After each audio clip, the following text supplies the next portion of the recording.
Amis internautes, bonjour. Mon invité de ce jour a pour nom Faustin Aïssi. Il est professeur émérite, analyste politique. Ensemble, nous allons décortiquer quelques sujets d'actualité. D'abord, il nous dira ce qu'il pense de ce souhait du gouvernement qui appelle à une assise nationale pour contrôler la croissance démographique dans notre pays, le Bénin. Il sera aussi question au cours de cette émission de ce phénomène qu'on croyait déjà derrière nous, ce qu'on observe chaque fin de mandat d'un président de la République, la création des réseaux, des fan clubs qui suscitent déjà des candidats pour la présidentielle de 2026. Et enfin, nous évoquerons cette loi d'amnistie proposée par le parti Les Démocrates. Prof Aïssi, merci de répondre à mes questions ce matin. Merci, monsieur le journaliste. Merci au studio First Afrique de m'avoir invité pour opiner sur un certain nombre de sujets de notre pays. C'est un honneur pour nous de vous avoir sur ce plateau. Première question, je l'annonçais dans mon introduction, une assise nationale souhaitée par le gouvernement pour contrôler la croissance démographique dans notre pays. Est-ce que vous comprenez ce choix du gouvernement? En général, quand un gouvernement décide de quelque chose, il a sans doute beaucoup réfléchi et avec les ministres concernés pour en arriver là. Pour autant, le citoyen que je suis peut m'interroger. Aujourd'hui, première question, est-ce une priorité de notre pays, le contrôle des naissances? Quelle est votre réponse là-dessus? Alors, je suis un universitaire. Donc, je vais donner d'abord un certain nombre d'éléments qui permettent à nos auditeurs de comprendre tout au moins ce que j'aurai à développer comme thèse. D'abord, j'ai dit, est-ce une priorité pour notre pays?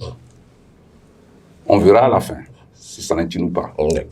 Ensuite, pourquoi cette question-là, alors que, de mon point de vue, nous avons beaucoup d'autres priorités qui auraient pu susciter l'intérêt de nos concitoyens. Il me souvient, il n'y a pas si longtemps que ça, le président Macron était venu en Afrique.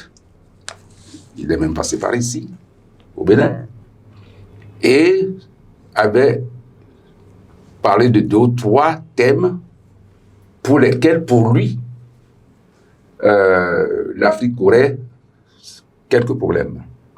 Il disait en l'occurrence que l'Afrique ne peut pas continuer que chaque femme ait en moyenne 7 enfants. Nous avons une compatriote que vous connaissez bien, que nous connaissons bien, qui s'appelle Angélique Kidjo. Elle s'était interrogée pour dire, mais somme toute, mais pourquoi ces Européens viennent-ils s'intéresser à nos chambres à coucher? Elle n'avait pas tort. Parce qu'avant de vous intéresser à la chambre à coucher des autres, commencez vous-même par balayer votre propre cour. Devant votre propre cour. Je ne dis pas la chambre à coucher. Alors, la France, parlons-en. La France a 113 habitants au kilomètre carré. Le Bénin en a 107. Rien que ces 2 éléments nous montrent que si nous avons des problèmes de démographie, la France en a en tout cas beaucoup plus que nous.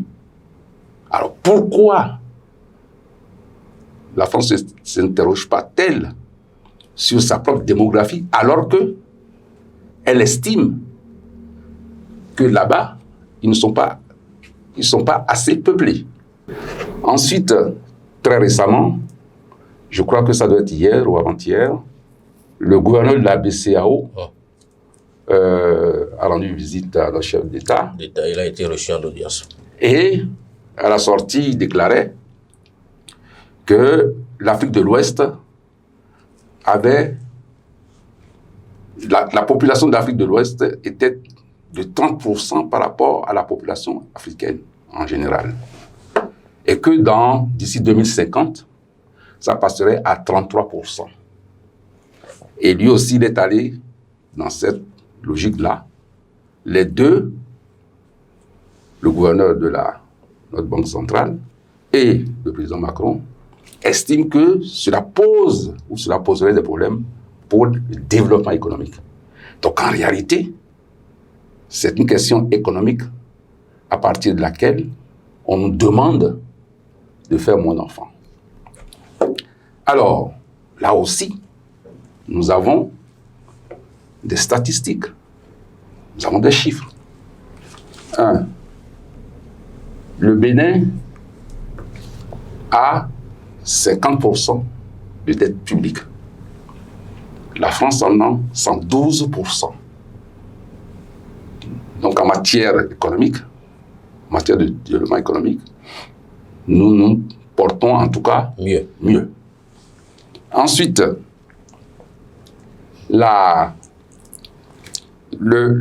quand on parle de dette publique, on parle aussi en même temps de déficit budgétaire ou pas. Là également, la France doit en avoir à peu près 4,7 et nous 4,3. Nous faisons encore mieux à ce niveau-là. Et enfin, prenons maintenant le PIB en lui-même. Nous avons, par rapport, tout à l'heure en parlant donc de dette publique, 112%, c'est par rapport au PIB. Et quand on prend le PIB du Bénin, je vais parler en euros pour faire chaud là, c'est 15 milliards d'euros. Et le PIB français, c'est 2650 milliards d'euros. Donc, ils ont notre part, la part de la France par rapport à notre PIB, c'est 175 fois plus. Bon. Mais dans le même temps, il faut faire des comparaisons. D'accord. Et quand on fait les comparaisons, on se rend compte que quand on revient maintenant à un certain nombre d'éléments dont j'ai parlé tout à l'heure, c'est la dette publique de la France, c'est 400 fois celle du Bénin. Mais on ne peut pas comparer la France et le Bénin. Nous sommes en train de comparer des chiffres économiques. Les chiffres économiques, que ce soit au Bénin ou que ce soit en Chine, ce sont les paramètres que les économistes donnent pour pouvoir comparer les économies entre elles, quel que soit le pays. D'accord. Bon, donc, mais il faut clarifier à nos amis internautes. Ce n'est pas Macron qui dit aujourd'hui, c'est vrai, il a fait un constat, il a dit, mais c'est le gouvernement du Bénin, suite à un constat, qui propose aujourd'hui une assise nationale. Aucune décision n'a été prise encore. Pas seulement le gouvernement du Bénin.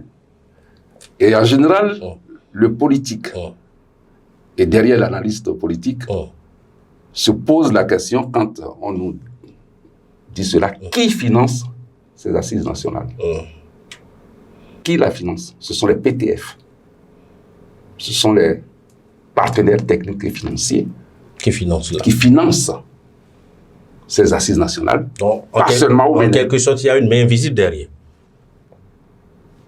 En tout cas, ce n'est pas le budget du Bénin qui va couvrir cela. D'accord. Donc, à partir de ce moment-là, moi, je me pose toujours la question de savoir... L'opportunité. C'est pour ça que je parle donc de priorité. Si, par exemple, au niveau du Bénin, nous devions aller dans le sens de nos priorités, ça ne serait certainement pas là. Mais dans tous les cas de figure, en matière de démographie, il est évident que beaucoup pensent que le 21e siècle sera le siècle du développement de l'Afrique. Si c'est le siècle du développement de l'Afrique, nous aurons besoin de beaucoup de bras, beaucoup de cerveaux pour cela. Ces pays en question se sont développés, ça fait maintenant au moins un siècle. Pas facile. Alors, donc, je vais vous laisser la parole. Ce sont les hommes et les femmes. Ce que le gouvernement dit aujourd'hui, le constat, c'est qu'on a besoin de bras, on a besoin des têtes pensantes. Mais si nous avons ces bras-là sous la main, puis il n'y a pas les écoles, les hôpitaux, tout ça là, pour pouvoir entretenir ces bras-là, Ça sert à quoi d'avoir des bras alors qu'ils n'ont pas le service minimum? Alors, c'est pour ça que je parlais de priorité. D'accord. Nous aurions pu, et le gouvernement du président Talon fait beaucoup de choses. À l'œil nu, on en voit un certain nombre. Mais vous avez parlé tout à l'heure donc de l'éducation. Ça, c'est une priorité. Et combien nous avons investi dans l'éducation depuis le premier mandat de M. Patrice Talon? Alors, c'est là où moi je dirais plutôt, si nous avons des réflexions à faire, ce serait plutôt dans ce sens-là. Nous avons des sociologues, des politologues, des psychologues, des gens des sciences sociales, des sciences humaines et sociales en général, dans nos universités, qu'on peut solliciter pour vraiment penser ces choses-là. Nous ne le faisons pas. Et c'est la question donc de la démographie qui pourrait ou qui serait un problème. Non, je ne le pense pas en tout cas. Et c'est pour ça tout à l'heure je donnais des chiffres qui montrent que si on nous demande cela, ceux qui nous le demandent auraient pu commencer par eux-mêmes. D'accord. Pour vous, cette question n'est pas une priorité normalement, ne devrait pas être une priorité. Vous avez parlé de santé par exemple. Et pourtant, le gouvernement y pense depuis qu'il est là, depuis 7-8 ans maintenant, depuis 7 ans. Mais nous n'en connaissons pas encore le... De façon claire, est-ce que le professeur ici est contre cette idée d'assise nationale? Mais un débat est toujours utile. D'accord. Un débat est toujours utile. D'accord. Mais la question qu'il faut se poser, est-ce une priorité ou non? Je dis non, ce n'est pas une priorité. Nous avons d'autres priorités. Par exemple, je prends, en parlant de santé, nous avons des dialysés. Ce sont des pathologies lourdes. Ce sont les dialysés eux-mêmes et leurs familles qui supportent les frais. Et personne au niveau du Bénin, quel que soit ce qu'il gagne, ne peut supporter les frais hebdomadaires de la dialyse. Ça, c'est une priorité, par exemple. Ah ben, absolument. Justement, en parlant de priorité, nous allons évoluer dans cette émission. Je le disais aussi dans mon introduction, il y a eu un phénomène. Là, on vient sur le plan politique carrément. Il y a un phénomène qu'on observe chaque veille de fin de mandat d'un président de la République, l'appel, la création des réseaux, des fan clubs qui suscitent tel ou tel à être candidat. Je croyais que c'était derrière nous, mais bon, le phénomène revient encore, prof ici. Pourquoi? Chasser le naturel et il revient au galop. Voilà. 1990, la conférence nationale. J'y étais, donc, et je me rappelle très bien que c'était l'apparition de ce qu'on avait appelé, ou de ce qu'ils avaient appelé à l'époque, le multipartisme intégral. D'accord. Ça nous a amené à 200, 300, 400 partis. Nous, on doit en être à 200 et quelques ici. Le Zaïre, enfin, le Congo-Kinshasa, devait en être à 400 ou 500. Quasiment, donc, chaque leader a son parti politique. D'où, effectivement, la logique des fan clubs. Et puis, le gouvernement Talon arrive et dit, stop, il faut des grands ensembles nationaux, des grands partis. C'est une excellente idée. Mais derrière cela, ça a une déclinaison. Et c'est ça, malheureusement, qu'on ne voit pas. Et où les anciennes habitudes reviennent. Voilà. Ce n'est pas les individus qui sont concernés. Hein. Mais je dirais que c'est plutôt le système en lui-même. Qu'est-ce que c'est qu'un grand parti? D'abord, ça doit avoir une assise nationale. C'est ce qui est le cas. Puisque nous sommes maintenant à une quinzaine de partis, dont effectivement 5 ou 6 qui participent aux élections. Très bien. L'objectif d'un parti, c'est d'avoir une ligne. On appelle ça une idéologie. Ça veut dire une vision de la société. D'où un projet de société. C'est ce que le président Patrice Talon nous a proposé en 2016 et qui continue aujourd'hui. Mais pour porter cela, il y a un gouvernement. Et puis, derrière, il y a les partis qui soutiennent le gouvernement. Ce qu'on appelle aujourd'hui la mouvance. Ça veut dire qu'il doit y avoir une organisation. Depuis l'électeur lambda ou l'adhérent qui est devenu adhérent lambda de base jusqu'au sommet. Et logiquement, après un mandat, on se réunit, on réfléchit, est-ce qu'on a atteint notre but ou pas? Si nous n'avons pas atteint, qu'est-ce qui reste, etc. Pour le second mandat, on continue dans telle direction. Bien. Rien de ça n'est encore fait. Et déjà, on suscite. Rien de ça n'est encore fait. Maintenant. Et là, maintenant, donc, il y a des fan clubs qui émergent. Pourquoi pas, hein? Bon, ça, les gens donc, ont le droit donc, de faire ce qu'ils veulent. Mais les leaders de parti devraient, eux, s'inquiéter. Normalement. Et où est passé alors là, je me demande où est passée alors la discipline du groupe alors. Mais, où il y a les chefs là, et puis il y a des... Parce que ceux qui créent ces fan clubs et ces réseaux-là, ce sont les mêmes personnes qu'on retrouve au sein des formations politiques. C'est ce qui est inquiétant. D'abord, il y a des leaders de chaque parti, hein, que ce soit du PR, le BR, les démocrates, etc. Ils ont des leaders. Oui. C'est d'abord eux qui devraient intervenir pour calmer un peu leur base, leurs troupes. Et leur indiquer le chemin qu'il faut prendre pour en arriver là. D'abord, des débats au sein des cellules de base. Ensuite, ça remonte aux coordinations, etc. Parce que l'élection est dans 3 ans. En plus, nous avons 3 élections importantes. Les plus importantes d'ailleurs. Ça nécessite vraiment qu'on discute, on travaille et qu'on recadre éventuellement un projet de société. On n'a pas ça. Et c'est seulement quand on a fait cela qu'on peut maintenant voir parmi nous, parmi ceux qui ont fait ce travail, qui est apte ou qui peut porter cela avec tous les autres. Ce n'est pas le cas. Donc, là aussi, je pense que le gouvernement nous a donné des instruments de gouvernance partisane, donc au niveau donc, de partisans, de gouvernance partisane, et nous ne savons pas l'utiliser. Donc, il faut que nous revenions à cela pour que ça puisse fonctionner. Donc, moi, je m'adresse surtout aux leaders des partis. Ça m'amène aussi donc à faire une observation. D'accord, laquelle?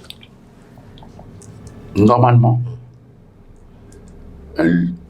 un président ou un secrétaire général d'un parti ne peut occuper que cette fonction-là. Or, nous sommes dans un pays où, si je prends le BR par exemple, le patron du BR est en même temps ministre d'État. C'est incompatible. Incompatible.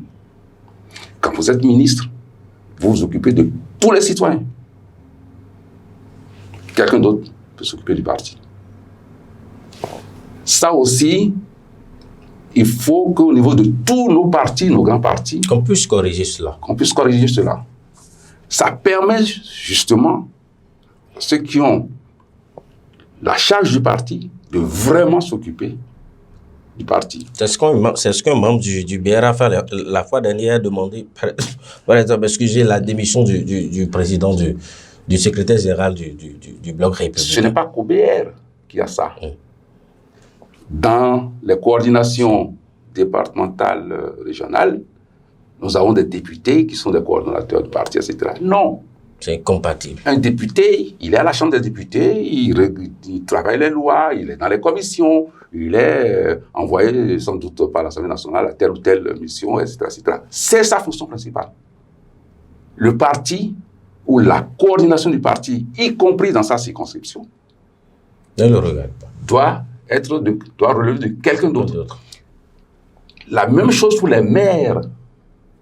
Est-ce que quand on observe notre environnement politique aujourd'hui, est-ce que ce que vous décrivez là, est-ce que la chose, elle est faisable? Mais bien sûr qu'elle est faisable. Vous savez, on n'invente pas l'eau chaude. Ou bien, comme diraient les Européens, ce n'est pas le moment d'inventer le fil à couper le beurre. Ce sont des expériences qui ont été déjà faites. Moi-même qui suis devant vous, j'ai fait 3 mandats politiques. Municipal, de ma ville, de ma commune, métropolitaine, les 180 villes qui sont autour de la ville de Lille. Quand vous êtes élu maire, c'est quelqu'un d'autre qui prend la direction du parti. Parce que vous êtes le maire de tous vos concitoyens. Celui qui a voté pour vous, comme celui qui n'a pas voté pour vous. Idem pour les conseillers municipaux. Donc, il faut revoir toute notre façon donc, d'aborder la question sociale. Parce que derrière cela, c'est la question sociale. C'est comment vous faites en sorte que votre commune, pour le maire, que votre métropole, pour le machin, et puis votre circonscription, pour le député, donc, avance. Et on laisse la question partisane. Vous êtes toujours partisan, hein, Ouais. mais vous laissez à d'autres pour pouvoir mieux mener cette tâche-là. Je suis de Ouida. Très bien.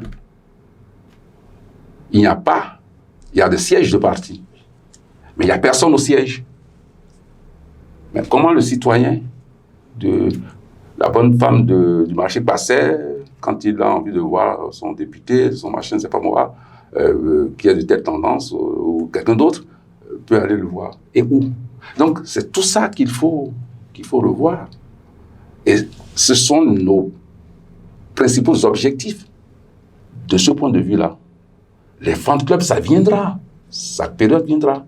Quand on sera à 1 an, 6 mois des élections en question. Mais nous sommes aujourd'hui en 2023, c'est 2026.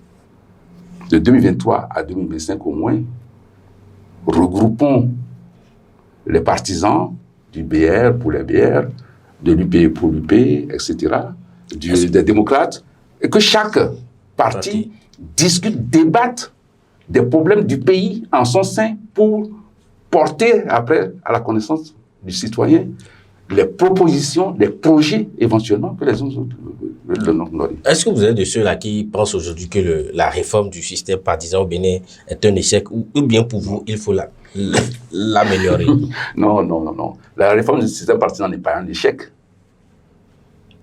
Voilà, tout ce que vous êtes en train de soulever comme insuffisance, on voit qu'il y a trop de choses encore autour, il faut travailler encore. Ouais. Vous savez, les mentalités évoluent très, très, très lentement. D'accord. Il faut intégrer ça aussi. D'accord. L'essentiel, c'est que on puisse en prendre conscience et corriger. Sinon, je pense que dans 10 ans, on sera vraiment dans la logique des partis. Mais ça aussi amène autre chose qu'il faut observer. Il y a une mouvance présidentielle. C'est normal. Plusieurs partis peuvent soutenir quelqu'un, un gouvernement. Mais quand on est dans la mouvance, on ne se fait pas la guerre entre les partis de la mouvance. C'est ceux qui sont en face qui sont les adversaires politiques. Mais il faut faire la différence entre les partis qui soutiennent le gouvernement, comme l'a dit un député, les partis de la majorité présidentielle diffèrent des partis de la majorité parlementaire. On est clair. On est clair là-dessus. C'est-à-dire, c'est pas parce que nous sommes des partis, on soutient l'action d'un gouvernement qu'au Parlement, nous sommes au même pied d'égalité. D'abord, oui, et non en même temps. Pourquoi? Quelles sont vos idéologies? Quelles sont les idéologies qui sous-tendent ces partis en question? C'est vrai, si on prend la mouvance présidentielle, l'un se dit libéral, l'autre se dit progressiste. Et quels sont les éléments de déclinaison? Ça aussi, il faut que le citoyen puisse le percevoir. C'est vrai qu'au niveau du Parlement, ce sont des textes qu'il faut défendre, qu'il faut faire voter, qu'il faut faire passer. Et au niveau du gouvernement, c'est une action gouvernementale qui doit être homogène, pour le moins. Si vous n'êtes pas d'accord, vous sortez du gouvernement. Bon, donc, ce n'est pas la même chose. Mais dans le même temps aussi, le problème qu'il faut se poser maintenant pour la fois suivante, peut-être qu'on va arriver sur cela au niveau de la troisième partie, quand on va aborder le problème des démocrates. Le problème qu'il faut se poser, nous avons connu deux types d'élections sous les 2 mandats du président Talon. Ouais. La première élection législative, il n'y a eu que les 2 partis qui soutiennent le gouvernement qui étaient en présence. Et il y a 3 mois ou 4 mois, 5 mois maintenant, mois de janvier dernier, nous avons 4 ou 5 partis, en tout cas, il y a 3 qui sont à l'Assemblée nationale, dont un qui est de l'opposition. Combien de partis seront réellement candidats aux élections présidentielles prochaines? Point d'interrogation.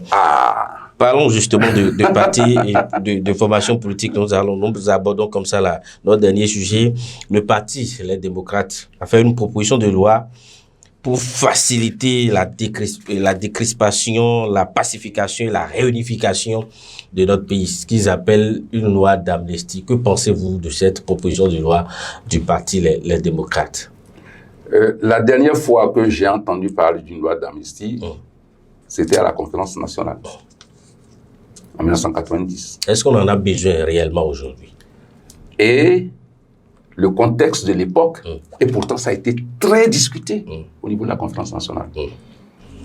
Et ça, vraiment, parce qu'il fallait vraiment faire donc, un consensus, et puis donc, pas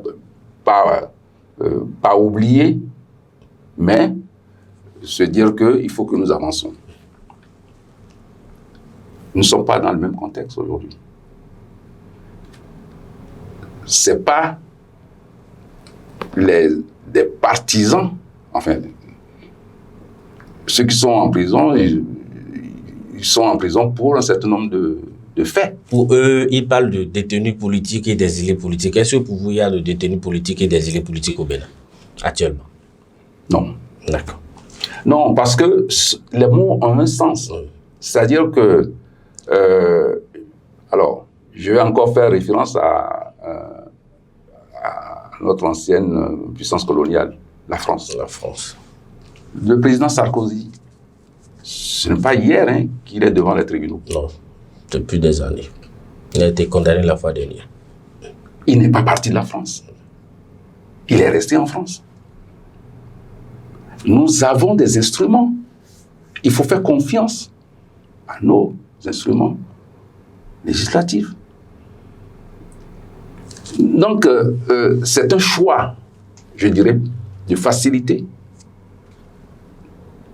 Bon, mais comme je ne suis pas concerné, donc je ne peux pas apprécier le pourquoi de ce que certains préfèrent partir, d'autres rester et suivre le cheminement donc, législatif. Bon, donc non, il n'y a pas de détenus politiques. Il y a des compatriotes qui ont enfreint à une législation et en subissent les conséquences. Il se fait que ce sont des politiques. Ce sont des hommes et des femmes politiques. Bon, c'est là où la nuance peut intervenir. Sinon, aucun Béninois, quand il met pied sur le sol national, on ne peut le lui interdire. Après, s'il y a un certain nombre de problèmes, bon, en ce moment-là, donc on regarde. Donc, pour ce qui concerne cette loi d'amnistie, le parti Les Démocrates a le droit de proposer cette loi à la Chambre des députés. Tout dépend de comment elle sera présentée, des débats qui auront lieu au sein de la commission des lois, des positions des 2 autres partis donc, de l'Assemblée nationale, et puis ils peuvent arriver donc, à s'entendre, probablement. Donc, c'est vraiment donc, quelque chose qui concerne donc, les députés. Pour vous, vous ne voyez pas l'opportunité d'une loi d'amnistie dans le contexte actuel? Non. Je ne dis pas qu'elle n'est pas opportune. Je dis que ça peut se passer autrement. D'accord. Puisque pour n'importe quel citoyen, par exemple quelqu'un qui vole à l'étalage, il est condamné. Mais il se peut très bien que après, le président de la République a dans ses prérogatives ce qu'on appelle une amnistie. Il n'a pas besoin de passer par la Chambre des députés pour qu'il y ait amnistie. Et d'ailleurs, dans la plupart des pays, en général, autour du jour de la commémoration de la fête nationale, il y a un certain nombre d'amnisties qui se font parce que c'est dans les prérogatives du chef de l'État en tant que père de la nation, qui doit chercher donc à avoir donc les machins, etc. Bon, il se fait que là ça passe. C'est un parti qui le propose donc à l'Assemblée nationale, donc c'est le droit du parti donc de le proposer. Prof Faustin Haïssi, merci beaucoup d'avoir répondu à mes questions ce matin. Nous sommes à la fin de cet entretien. Je vous laisse conclure alors. Bien, je dirais que nous allons rentrer dans une zone de turbulence. C'est-à-dire parce que on a 3 élections. Les 3 élections principales vont se passer la même année, dans 3 ans. J'espère qu'on ne va pas passer notre temps uniquement à cela, alors que le pays a d'autres besoins urgents, importants pour les citoyens. On n'a pas du tout abordé la question sociale. Peut-être on le fera sur un autre plateau. Et c'est ça les priorités donc, de nos concitoyens. D'accord. J'espère que ceux qui nous gouvernent, que ce soit ceux qui sont à l'Assemblée nationale, que ce soit ceux qui sont au gouvernement, mais je dirais surtout les partis politiques, puisque c'est d'eux qu'on a le plus parlé ce matin, j'espère qu'ils vont prendre vraiment leur mission à cœur pour mener le débat en leur sein. Depuis la base, le citoyen lambda, jusqu'à au niveau où on essaye d'avoir ce qu'on appelle une orientation et ensuite un projet pour le parti au nom des adhérents et que ça soit plutôt ça qui, in fine, que l'électeur arrive à faire un choix éclairé par rapport aux différents projets de société de ces partis, parce que le débat aura été bien mené au sein des partis politiques. Prof Faustin Haïssi, merci. Amis internautes, c'est la fin de Face à Mado de ce jour. Merci de nous avoir suivis. À très bientôt. Au revoir.